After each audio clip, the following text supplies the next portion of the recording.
place. Whereas its welcoming interior provides an inviting place for every segment of the district population, and as a result, circulation has exploded. Every community which wishes to excel as a home of educated, literate citizens must have resources available to them to provide opportunities for lifelong learning, and so on. But thank you. I just want to add one thing that Governor Granholm is pushing very heavily for community cooperation. And I don't think there's a community in the state of Michigan that works more cooperatively with its surrounding townships than this area right here. And this is a perfect example of that. And we in government thank you for that. It's so much easier to work cooperatively than to be at loggerheads all the time. So thank you. This is a wonderful day.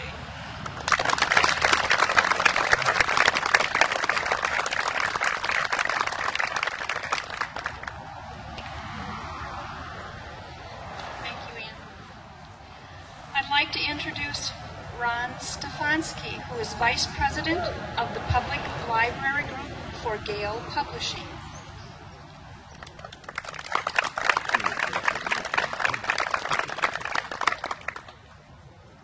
Thank you, Lynn. Many of you have not heard of Gale, but you may have heard of us for our local legend, the Sleeping Bear Press. And so we're a very proud Michigan partner with the Chelsea Public Library. And at a time when people are looking at Michigan through the national lens and seeing all that's going on in this state, it is truly gratifying to come here today and to commend Chelsea for building this great public library. And from our experience working as a trusted business partner with Chelsea, it is absolutely clear to us that one of the key stones to the success of this library is the wonderful community of professionals who staff this library: Bill Harmer, Lori, Wendy Smith, Joan Almucci. At the recent Public Library Association meeting in Minneapolis, we hosted them to a rock group, High Strung, thanks to Bill Harmer and Adult Services. And what we said there should be heard loud and clear in this town of Chelsea. You guys are rock stars. Congratulations. We applaud your success. Chelsea District Library, we applaud your success as Library's Small Library of the Year. Thank you so much.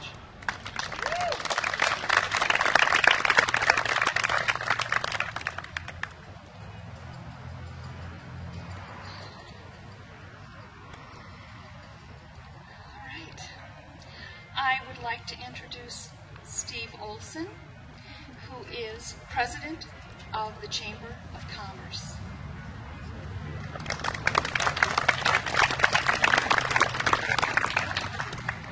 Thank you, Lynn. I'm president, and it's the Chelsea Area Chamber of Commerce, not just Chelsea. And the Chelsea area takes in Lima, Linden, Sylvan, and Dexter Townships, as well as the city of Chelsea. I'd like to just remind you that back in 1931, a group of women, 20 of them, constituted the Women's Club of Chelsea. It had a different name at the time, but it was the Women's Club of Chelsea. In 1932, they opened the first public library in this community, in this area. And you know, if you think about what they were doing, I could just imagine that those women wanted to create a library that was the best library they could possibly create. And look what happened. They planted a seed and it grew. What a wonderful, wonderful event. Thank you, thank you, thank you, Women's Club of Chelsea.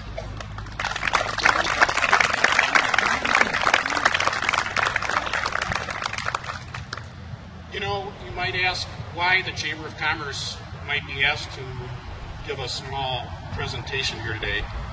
And I want to bore you for a minute and tell you what the purpose of the Chamber is.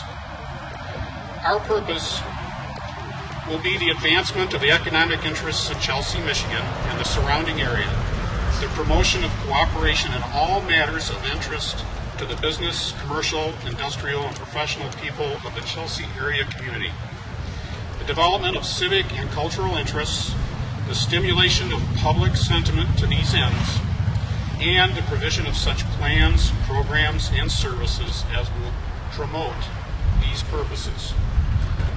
The Library Board came to the Chamber of Commerce and asked the Chamber of Commerce would help support publicly the millage that was going to be on the ballot to support this wonderful library.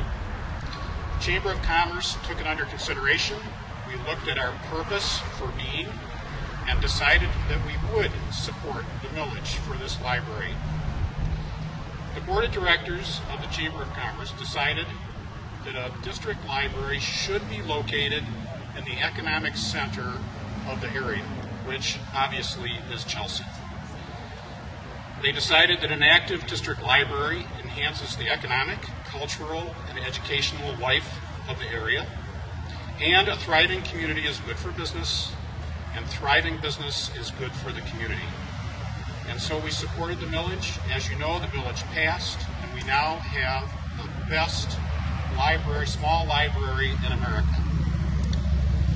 And I'd just like to close by saying, you know, we really do need to thank the citizens of Lima Township, Dexter Township, Linden Township, Sylvan Township, and the city, at that time the village of Chelsea, for their support. It was close, but they supported it. And I believe that those who voted no for the millage are now convinced that they made a mistake.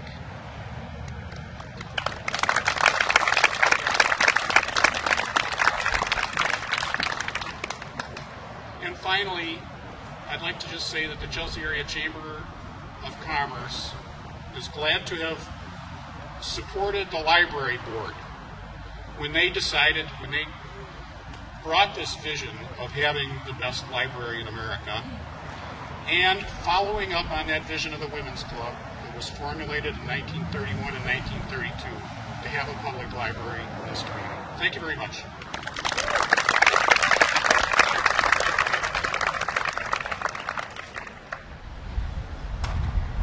Thank you, Steve. I'd like to introduce Sharon Pignanelli, who is president of the Friends of the Library.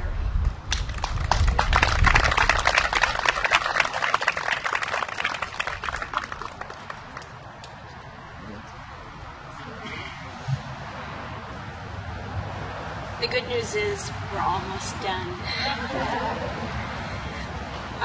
One of the things that traditionally we have done at the end of National Library Week is to announce both a Friend of the Year and a Volunteer of the Year. These awards have been given out since 1992.